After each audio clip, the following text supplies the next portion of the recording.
Bab 066. Bahkan ada yang di luar Nurul. Ucap Papa Vano sedikit melirik pada istrinya. Teringat dengan tingkah absurd istrinya saat tengah hamil si Triple membuat Papa Vano tersenyum dan geleng-geleng kepala sendiri. Makanya itu, kamu jangan kaget dengan tingkah istrimu yang bakal aneh-aneh. Turuti saja apa maunya dan tanpa ada bantahan. Lanjut Papa Vano lagi. Iya Pak. Jawab Elang yang sudah mendapatkan semangatnya lagi untuk menjadi suami siaga. Oma Hana terlihat menyenggol-nyenggolengan suaminya. SSSTT. Mas, kamu juga harus minta maaf sama Elang. Karena kamu sudah keterlaluan dalam mengintimidasinya tadi. Bisik Oma Hana menyuruh suaminya untuk meminta maaf pada cucu menantu mereka. Cek. Opa Leon mendecih tidak suka. Salah sendiri tidak bisa dihubungi. Apa gunanya punya ponsel kalau tidak bisa untuk mencari kabar? Ucap Opa Leon mendengus. Mana sudi ia minta maaf pada seseorang. Apalagi orangnya menasi bau kencur seperti elang. Kruk. Kruk. Terdengarlah bunyi perut yang memekakkan telinga. Alia meringis karenanya, karena itu adalah suara perutnya yang kelaparan. Sedari malam tadi sampai sore hari ini, perut Alia belum terisi apapun. Tentulah ia merasa lapar. Tapi yang jadi masalah, yang ia mau hanya rujak cingur. Mas, bagaimana dengan rujak cingurku? Katanya tadi mau buat sendiri. Sudah jadikah? Tanya Alia menatap penuh harap pada sang suami. Elang pun menggaruk-garuk kepalanya yang M3 dadak gatal. Gawat. Rujaknya belum ia buat. Bahkan semuanya masih dalam keadaan mentah. Maaf Ai. Belum Mas buatkan. Tapi tenang saja, sudah ada bahannya. Mas akan buat rujaknya sekarang juga. Tunggu sebentar lagi ya. Elang pun sudah mau ngacir ke dapur mini yang tersedia di kamar hotel tersebut. Tapi di sela Papa Vano. 81. Tunggu, rujak cingur. Langkah Elang mendadak berhenti. Iya Pak, Al hanya mau makan rujak cingur. Makan yang lain ia selalu muntah. Makanya ini mau Elang buatkan rujak cingurnya. Jawab Elang. Papa Vano mengerit bingung. Kenapa bisa kebetulan begini? Kenzi, bukankah tadi kamu beli rujak cingur? Tanya Papa Vano dengan suara yang berat. Iya Pak. Mana? Itu aku taruh di meja, tunjuk Kenzi pada meja yang ada di ruang tamu. Papa Vano menatap dalam pada mata Kenzi. Ada apa Pak? Kenapa Papa menatap Kenzi kayak gitu? Tanya Kenzi sedikit merinding dengan tatapan mata papanya yang tajam setajam silet. Kenzi. Kamu. 82. Kenzi, kamu. Kamu benar indigo. Kamu tahu kalau kakakmu ngidan dan kamu diam saja. Dan kamu membiarkan kami semua tidak, terutama mama kamu. Kamu membiarkan mamamu senam jantung dan terus menangis karena mengkhawatirkan kakakmu. Hardik Papa Vano menatap dalam pada mata Kenzi. Mas. Bisik Aisyah supaya tidak mengintimidasi putra bungsu mereka. Aisyah tahu kalau ada yang spesial pada diri Kenzi, tapi sepertinya tidak sampai ke tahap indigo seperti yang dituduhkan suaminya barusan. Suaminya, Papa Vano, ini sangat berlebihan. Pikir Mama Aisyah. Elang yang mendengarnya pun melongo. Jadi adik iparnya ini seorang indigo.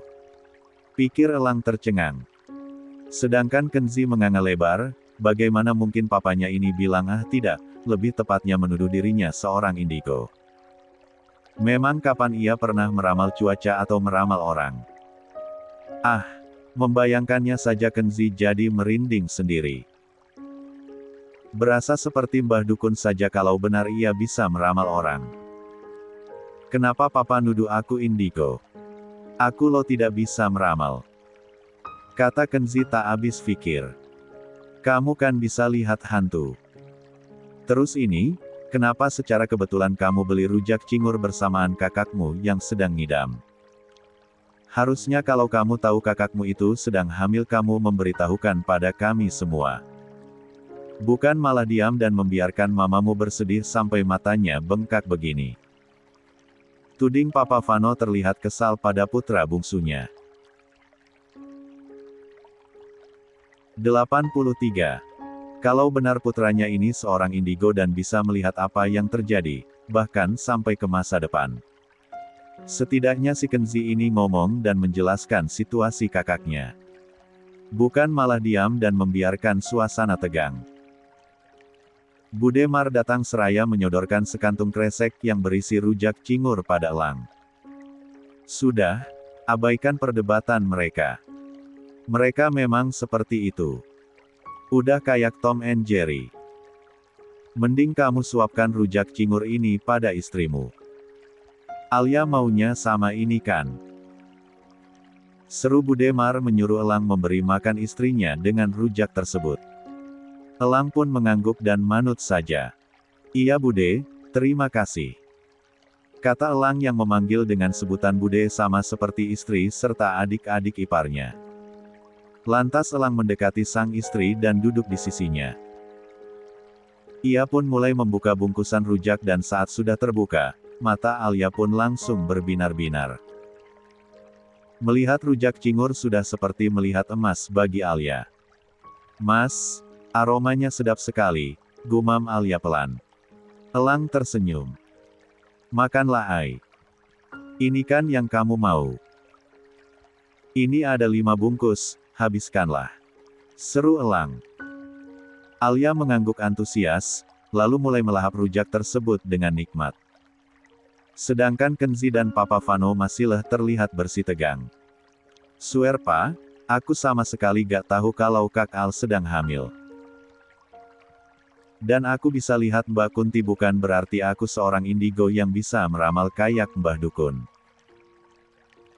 Dan masalah aku beli rujak cingur itu karena lihat status WhatsApp-nya Kak Elang. Aku sempat lihat status di WhatsApp kalau Kak Elang tengah pusing dan frustasi karena cari rujak cingur di Korea gak ketemu-ketemu. Aku chat Kak El kenapa cari rujak cingur di negeri salju cuma centang 1. Jangankan dibalas, masuk aja belum. Nih lihat Pa, bahkan masih checklist 1. Pasti nih HP-nya innalillahi. Cetus Kenzi memperlihatkan bukti di HP-nya. Papa Vano menyipitkan matanya, dan benar. Menantunya, Elang, itu membuat status dan saat dicat Kenzi malah centang 1. 84. Kenapa aku beli rujak di bandara karena feeling aja sih Pa? Gak tahu kenapa pengen aja beli rujak itu. Pikirku siapa tahu berguna. Tak tahunya berguna betulan. Ternyata ada yang ngidam toh. Cetus Kenzi lagi. Huff. Papa Vano menghela nafasnya. Lalu melirik sekilas pada sang menantu. Jadi biang masalahnya ternyata kamu Lang, kenapa juga kamu maupun Alia tidak bisa dihubungi. Sampai-sampai membuat kami semua khawatir dan kalang kabut. Celetuk Opa Leon. Elang yang mendengarnya pun nyengir. Padahal ia tak sengaja membuat HP-nya kehabisan baterai. Lalu lupa pula untuk mengecasnya. Sedangkan ponsel sang istri data selulernya dimatikan. Jadilah ponsel tersebut tak bisa dihubungi. Maaf Opa. Dan yang lain. Saking frustasinya cari rujak cingur, tak sadar kalau baterai HP-nya mati. Maaf telah merepotkan kalian semua dan maaf untuk Mama karena sudah membuat Mama khawatir. Ucap Elang penuh sesal. Mama Aish tersenyum hangat. Tidak perlu meminta maaf, kamu tidak salah. Hanya saja kami yang memang terlalu paranoid. Kata Mama Aish. Sudah, untuk kamu Kenzi, Opa apresiasi feeling kamu yang membeli rujak cingur, Opa akan memberi kamu hadiah. Hadiah karena alias sudah tersampaikan ngidamnya. Hadiahnya, kamu boleh minta apapun sama Opa. Sela Opa Leon. Jelas saja, Kenzi yang mendengarnya pun langsung sumringah. Wah, beneran Opa. Apa saja kan? Seru Kenzi girang. Opa Leon mengangguk. Ya, apapun itu. Yeay. Ternyata kehamilan Kak Al membawa berkah. Tak sia-sia aku beli rujak cingur seharga 1 juta. Pekik Kenzi kekanak-kanakan. Papa Vano yang melihatnya pun geleng-geleng kepala. Jangan terlalu memanjakannya Dat, nanti besar ia jadi ngelunjak. Tegur Papa Vano yang sepertinya lupa kalau 85. Putranya itu sudah besar. Mau besar seperti apa lagi Van? Gak lihat badan putramu hampir menyamaimu. Sahut Oma Hana seraya menaikkan sebelah alisnya. Yang benar kamu sih. Mana ada rujak beginian harganya 1 juta. Ngarang kamu ah, kata Alia menyahuti ucapan Kenzi tadi. Saking lahapnya, tak terasa Alia menghabiskan 4 bungkus rujak cingur. Kini cuma tersisa 1 bungkus. Dan Alia sudah tidak mau memakannya lagi karena sudah merasa kenyang. Bukan kenyang lagi, kekenyangan malah. Idih gak percaya. Asal Kakak tahu, rujak itu jadi mahal karena aku menyerobot antrian dan sebagai gantinya aku bayar mereka 100 per orang. Terus, entah berapa harga rujak itu aku kasih uang 300 atau 400 ya. Aku lupa sih. Karena terburu-buru takut Papa Singa mengamuk. Dihitung-hitung, adalah 1 jutaan. Cetus Kenzi sedikit melirik papanya saat menyebut Papa Singa. Sedangkan Papa Vano yang disindir anaknya merasa acuh. Sudah biasa Kenzi menyebutnya Papa Singa. Sedangkan untuk Opa Leon Kenzi menamainya Opa Singa kadang juga Raja Singa. Tapi gak apa-apalah beli rujak seharga 1 juta, toh buat calon ponakan kesayangan, apalagi nanti Uncel mau dapat hadiah dari Opa Buyut. Celetuk Kenzi lagi membuat semua orang memandang heran kepadanya. Ucle. Opa Buyut. Kata Mama Aish terheran-heran. Iya Ma, kalau anak-anak Kal Al nanti lahir, aku akan jadi Uncel, lalu Opa akan dipanggil Opa Buyut. Sahut Kenzi dengan tampang yang lucu. Bewahaha.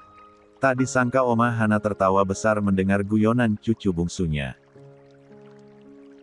Yang lain pun ikut tertawa, lucu aja mendengar Opa Leon yang masih terlihat tampan dan gagah tapi sebentar lagi akan jadi buyut. Jangan salah, Opa Leon walau sudah jadi kakek-kakek, tetapi fisiknya masih terlihat sehat bugar.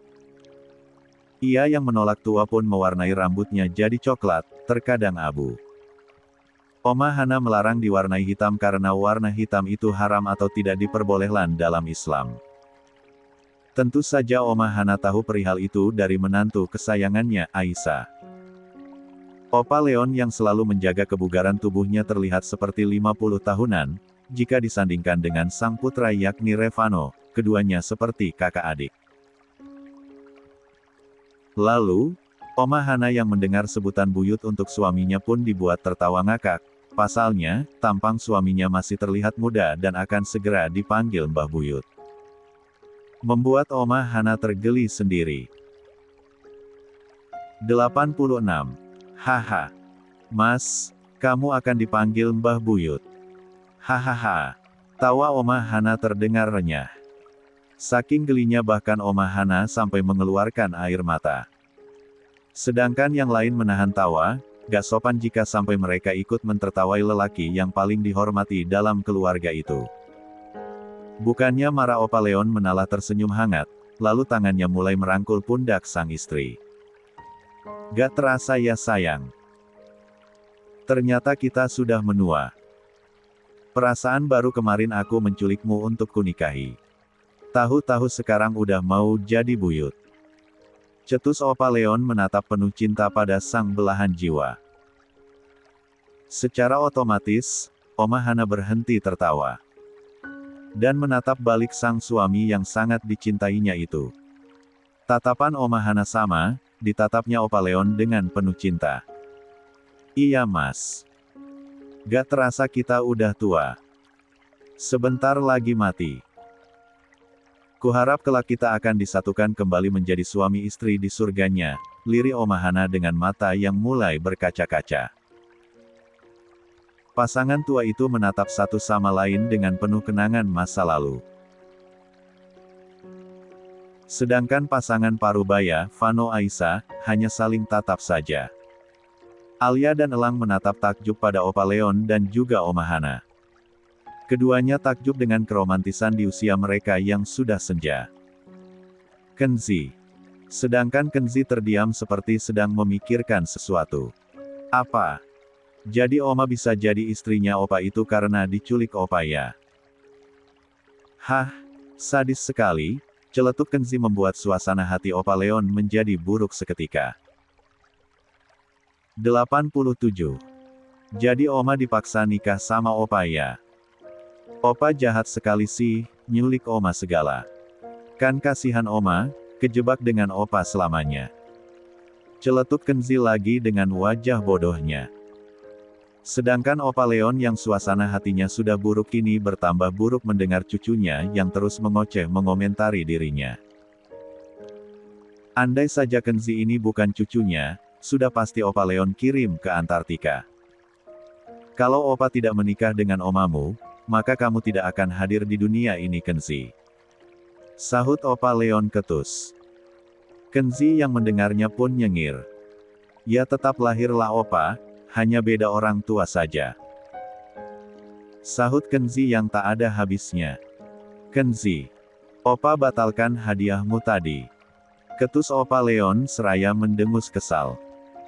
Sedangkan yang lain hanya menahan senyum, lucu saja melihat Kenzi yang tengil beradu argumen dengan Opa Leon yang garang dan galak.